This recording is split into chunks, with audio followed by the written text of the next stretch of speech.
विराजित मंचासीन अतिथिगण, उनके सम्मुख विराजित गांव के ग्रामीण अभिभावक गण, माताओं बहनों और नन्हे मुन्ने प्यारे विद्यार्थियों,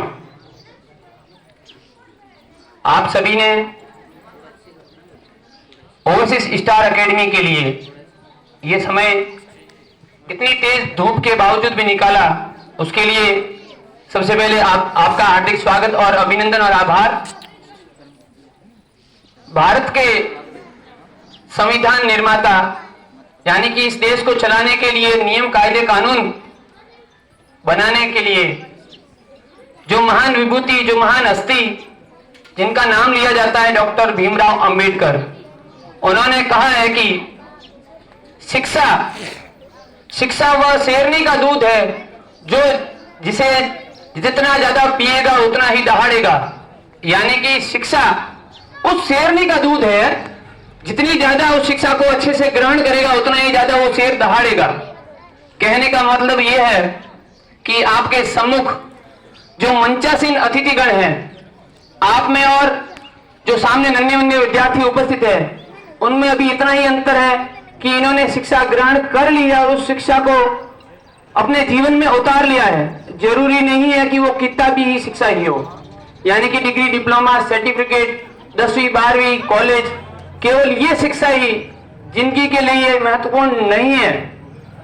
आप सबको पता है कि 8वीं 10वीं और कॉलेज घर बैठे भी पास हो जाते हैं, तो ये डिग्री, डिप्लोमा, ये कागज, ये सर्टिफिकेट जिंदगी के लिए उतने उपयोगी नहीं है जितने आपने अपने जीवन के अंदर उस शिक्षा को उतारा। वो शिक्षा किसी भी रूप में हो सकती है, आपके अंदर कौशल विकास के रूप में हो सकती है। आप कोई भी कार्य करें, मंचस्थ अतिथि सभी बैठे हैं, इन सभी का अपना अपना कार्य अलग अलग है। कोई ऐसा नहीं है कि सब आरएएस है, आईएएस है इसलिए सामने है। सब अपने अपने क्षेत्र के अंदर विशेष है, इसलिए आपसे ये सम्मुख सामने आज इस मंच पर आसन है। कोई राजनीति के क्षेत्र में है, कोई शिक्षा के क्षेत्र में है, कोई चिकित्सा में भी होगा, कोई व्यवसाय के क्षेत्र में होगा। सभी में अपने अपने ये स्किल, कौशल डेवलपमेंट, ये शिक्षा इन्होंने जो ग्रहण की है उसके कारण आज ये यहाँ पे है। तो कहने का तात्पर्य ये है कि जिंदगी के अंदर ये केवल किताबी ज्ञान जिससे आपको कि फर्स्ट डिवीजन बन गया, 90% बन गए, 100% बन गए, ये बने हुए आपने देखा है कि आईएएस भी बन गए, लेकिन वो इंसान नहीं बने।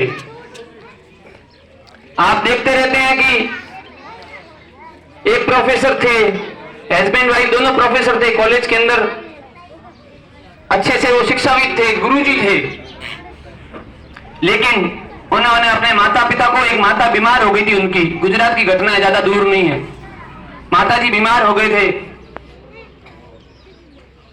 उनका लड़का आया जो प्रोफेसर था कॉलेज के अंदर, माता जी उठ भी नहीं सकते थे, इतने बीमार हो गए थे। उनको गोदी करके वो छत के ऊपर लेके जाता है, 5 मंजिल ऊपर। उस गोद में जब माता जी को उठाता है वो प्रोफेसर, वो कॉलेज के व्याख्याता, तब माता मनी मन ये देखती है कि आज मुझे मेरा बेटा ऊपर हवा खिलाने, आसमान की सैर कराने गोदी करके लेके जा रहा है। और चंद मिनटों बाद ये खबर मिलती है कि उस माता जी का देहांत हो जाता है। बहुत ही हृदय विदारक घटना है ये। हम किस तरफ जा रहे हैं वो हमको देखना है। ये कैसे हुआ?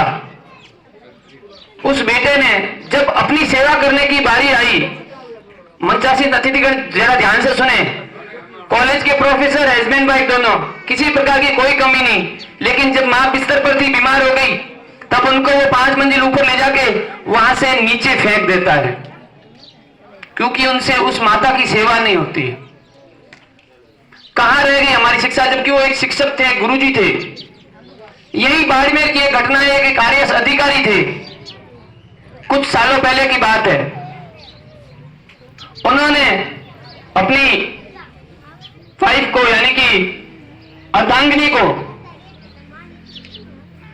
दोनों की आपस में नहीं बनी, देखिए आईएएस ने सर्वोच्च पद है, इससे ऊपर कोई पद भी नहीं होता भारत के अंदर। उन्होंने अपनी वाइफ को कार से नीचे धकेल दिया और बताया कि एक्सीडेंट हो गया। ये बाड़मेर की घटना है, आज वो जेल के अंदर है। ये शिक्षा क्या प्राप्त की उसने, मुझे समझ नहीं आ रहा है। तो मेरा ये निवेदन है कि किताबी शिक्षा, ये रटने की शिक्षा बहुत आगे जा रही है। 100% लास्ट ईयर बहुत से बच्चों के बने, उससे ज्यादा बनते भी नहीं है। 100 से आगे कोई कोटा भी नहीं है, पूरा हो चुका है। उससे आगे क्या जाओगे? लेकिन सबसे बड़ी कमी आई है संस्कार, व्यवहार और शारीरिक रूप से जो कमी आ रही है, क्योंकि हम शरीर की तरफ ध्यान नहीं दे रहे हैं। योग से, संस्कार से ये सब संभव है। मेहनत करना अब कोई नहीं चाहता, सबको शॉर्टकट पसंद है। आसपास की घटनाएं देखते हैं, रातों रात लखपति होना है, फिर वो जेल की भी हवा खाते हैं, उनके परिवारजन भी दुखी होते हैं। माता पिता कमा करके अपना पेट काट करके एक बच्चे के लिए कितना क्या करते हैं माता पिता जानते हैं। जो काम करना जानते हैं उनको ही पता है कि एक बच्चे को निजी विद्यालय के अंदर किस प्रकार से उन्होंने फीस जमा की है, और उसके बाद अगर परिणाम सार्थक नहीं रहता, वो उसको इंसान नहीं बना पाते। मैं ये नहीं कहता कि सब इंजीनियर बनेंगे, सब डॉक्टर बनेंगे, नहीं, सब इंजीनियर डॉक्टर बन भी नहीं सकते। सब इंजीनियर डॉक्टर बन गए तो गाड़ी के ड्राइवर कौन बनेंगे, अच्छा संचालक कौन बनेगा, विद्यालय कौन खोलेगा, अच्छी सी दुकान कौन खोलेगा, किराना कौन खोलेगा, हैंडलूम कौन खोलेगा, अच्छा नाई बार्बर कौन बनेगा। कोई भी काम अपने आप में छोटा नहीं है।